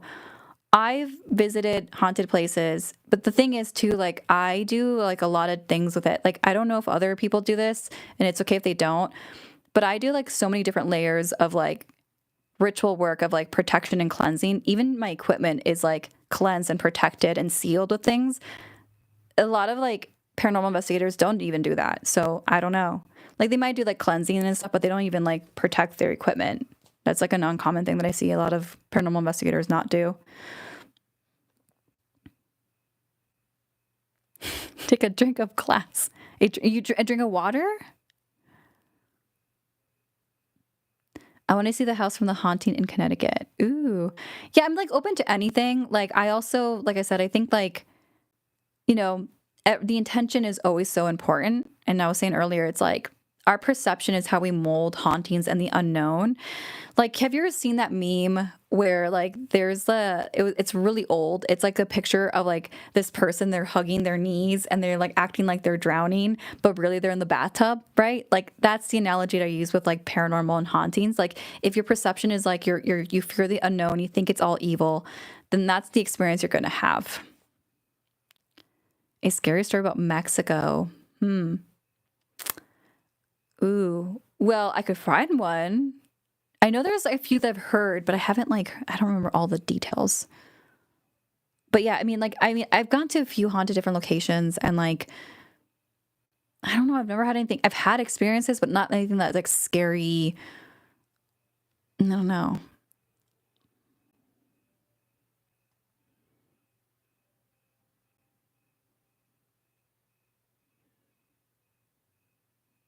Wait, what? What are you saying, Justin? You guys got sardine paste. You're gonna dunk your heads in. It sounds like you're the one getting wild. Oh yeah, Penhurst.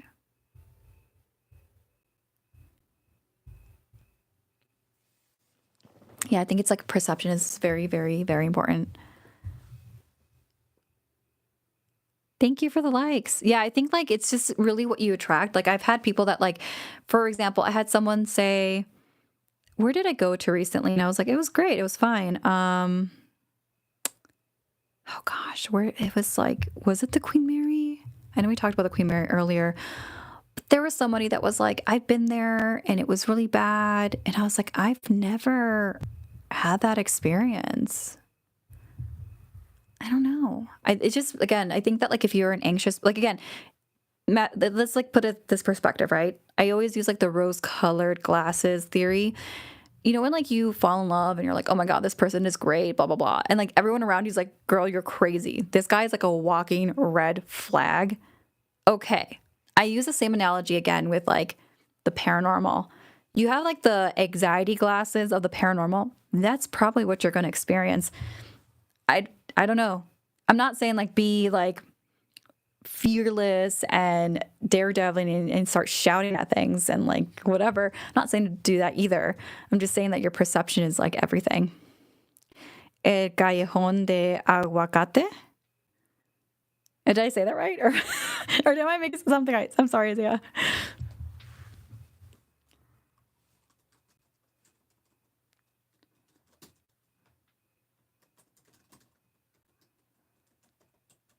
Yeah, I can read Spanish. I did it. Sorry.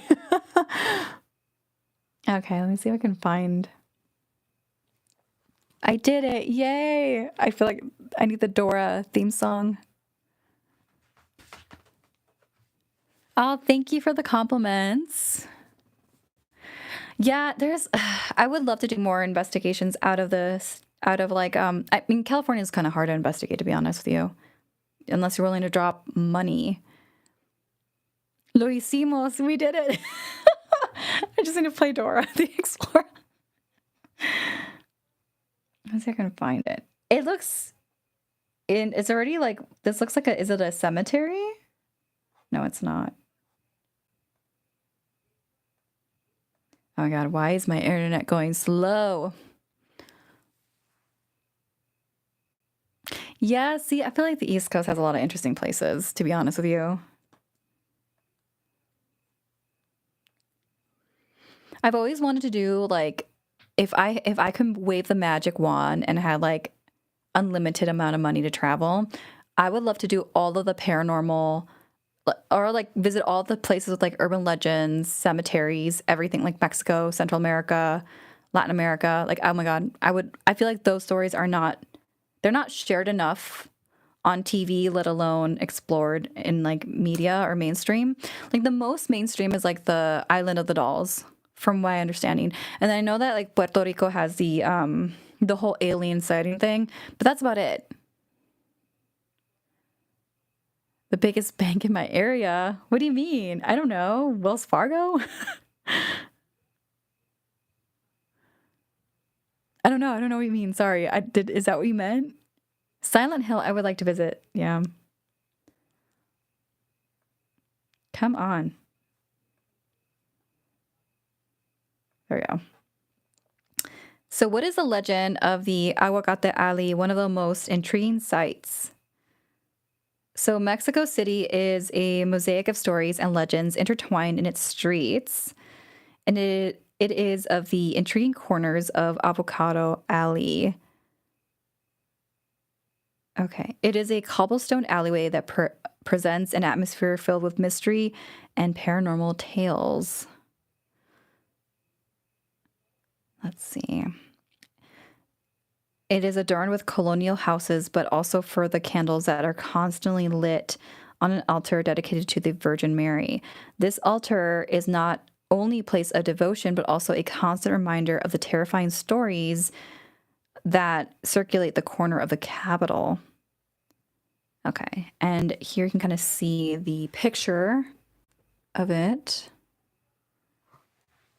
You need to go to Mexico City. It had a creepy, there's so many of my friends, my friends that that are like they go to Mexico or they're Mexican, so like that family out there and they go visit.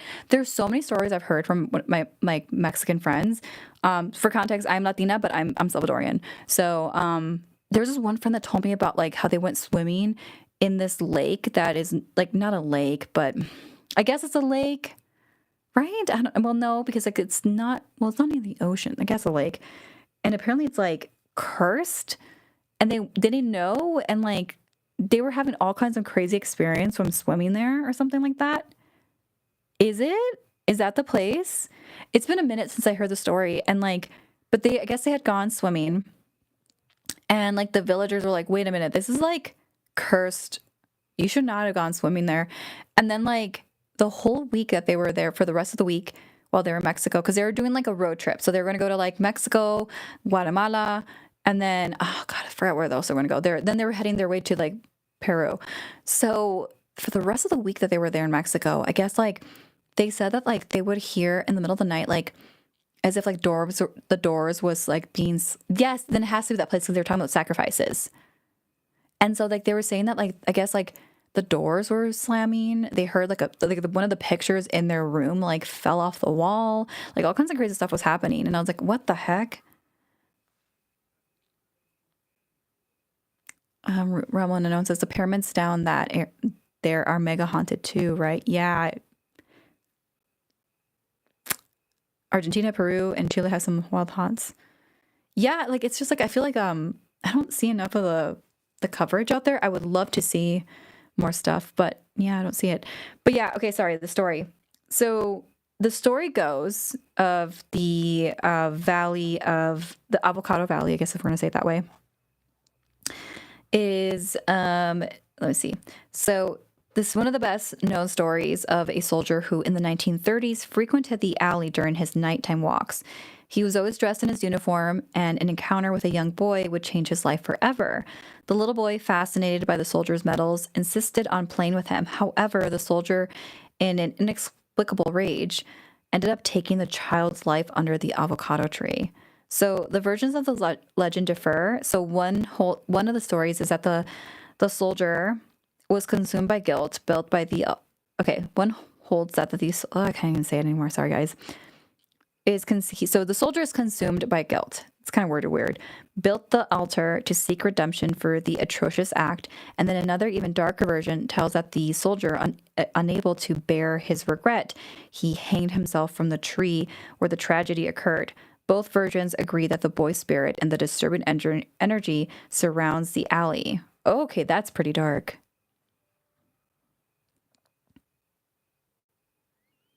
Yeah, I would love to visit the pyramids. So I went to go see so in El Salvador, they're not fully excavated the way that they are in Mexico. There are a few, not a whole lot, but the ones that I did visit, it's like the energy there is just so, it's not, I wouldn't call it heavy, but you can feel, at least when I went to El Salvador, I could feel the energy. It's different. And at the time, I really wasn't open to this stuff. But I do remember it being just like, oh my God, the energy here just feels so different. I did buy like a bracelet with like from the volcano rocks. Interesting. Oh my God. And speaking of that, where did my bracelet go? My cousin went there recently and I don't even know where it is. Yeah. So I know that there's a awesome podcast. My mom and I listen to it from time to time, and it's La Mano Peluda. It's like where it's like callers call in and they tell their stories. Most of them take place in Mexico. Thank you. So like the Mano Peluda. So speaking of Mexican stories, there was one of this girl who said that like apparently her and her mom had found like this doll on the road, and they like picked her up, took her home, and immediately like during the middle of the night, like I guess the doll would be found moving around in different parts. And she's like, yeah, never again am I picking up a doll from the street. I was like, okay, yeah, that sounds pretty scary. I don't know if I could handle that. I don't know how I did it, but I've been on this live for like 2 hours. Sorry, guys. Thank you for hanging out with me. Yeah. So, but yeah, it's a good podcast. If you speak Spanish or understand Spanish, it's a great podcast. Did I see Weapon? I'm sorry, guys, if you've been on the live already and people have asked me that, but thank you for asking. Yeah, I mean, I enjoyed it. I did enjoy it. I would rate it a 6 out of 10. A 6 out of 10. It's enjoyable though. Do my dolls they are getting bored? Yeah, they probably are.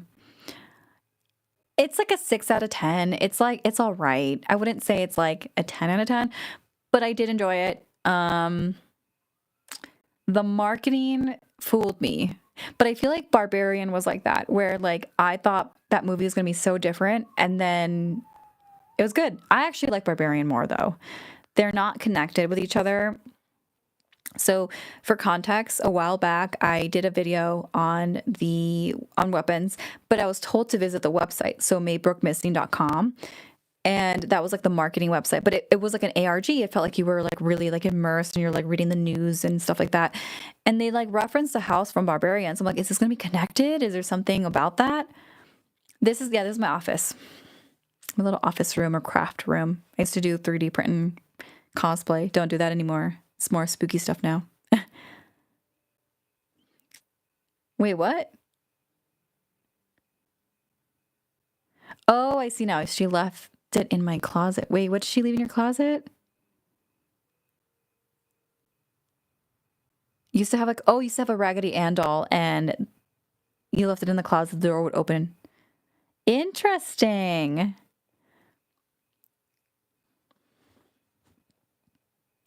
The website for weapons or the marketing was maybrookmissing.com. It's interesting. It's spooky. It's interesting. Okay, shall we read another story?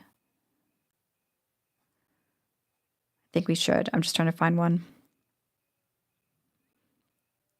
Okay, so I definitely can't read this one because I feel like TikTok will flag me. Yeah, it was like, again, I think it's like it's not like super bad. It is enjoyable, but there are some things that I was definitely picking at. Mm-hmm. Mm-hmm.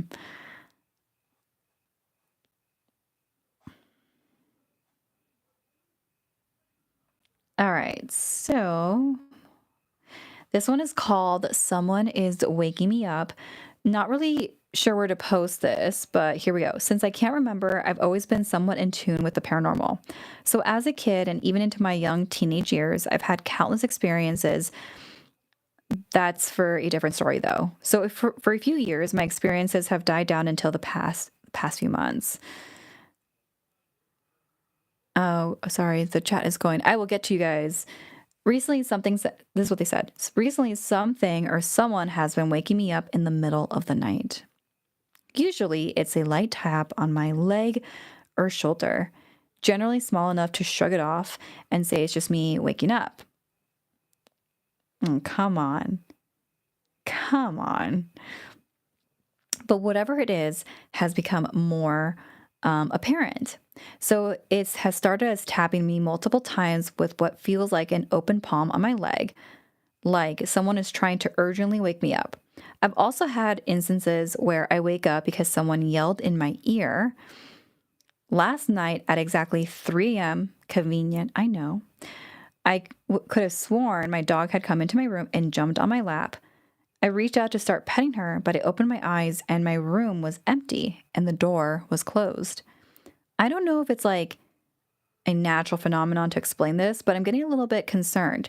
Like I said, I've had multiple encounters with the paranormal my whole life, but it seems like everything is ramping up. Any comments, input, or suggestions are appreciated. Told you it was not. I was like, girl. Yeah, we're talking about weapons.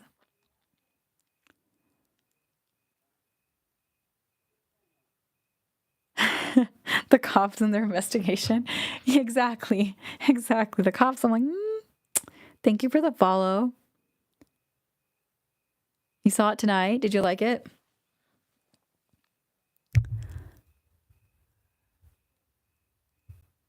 Hello. I have seen a ghost at the Queen Mary and a few other places too. Yeah, there are definitely things I'm like, but there's people that are acting like it's good. I was like, it is not a 10 out of 10, girl. But yeah, like a 7 is fair. 7 is fair. I gave it a 6. 7 is still good. I don't. I don't eat. I don't eat that. Okay.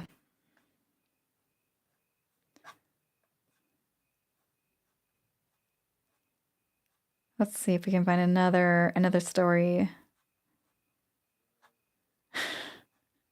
I don't know why, but this kind of made me laugh. Someone's like, has anyone else seen anything like this? I don't know why that made me laugh. What did I see at the Queen Mary? Oh, okay. Well, I don't know if people were here for the story, so I'm sorry. It is in my pinned comments on TikTok, or sorry, pinned videos on TikTok. So it's like one of the first pinned videos or something like that if you want to see the visuals. But basically, I went to a theatrical seance, and when it ended, we were walking out, and there was these like glass doors, and the magician who was like doing the show of the theatrical seance was explaining like what he owns in the room because like the couple wanted to know like, hey, like, do you have anything haunted in there, or is it all just theatrics, blah blah blah. And I was like facing his side profile. I was like on his right, seeing his side profile, and I saw this like white apparition come from like the wall behind him, like the doors. It like walked through the wall. It walked up to like the metal doors that were like in front of, like I could see it directly in front of me across, and I heard the metal clank. So I thought it was like an eye booger. So again, like it happened in seconds. So you're like, what am I? Your brain cannot, for me at least, it was not like comprehending what I was seeing. It was like a white apparition, and it was like trying to open the doors. I'm like, what is happening here? What is this? And then I heard the metal clank, and it dissolved at the door. And to make matters more interesting, the girl next to me saw it, and she gasped very loudly, which is nice because that lets me know that I wasn't imagining things. I've had other experiences on the Queen Mary, but that was the most recent one that happened this year, and it was wild. It was cool. I was like, whoa. And then I went back, I think like months later, to go investigate. I brought equipment with me, and I went walking up to that room. And it turns out that the magician plays music for the spirits there. He has like a record player, and he has music playing. So I was like, that's cool. Hi. So yeah, there's that. What is this thing?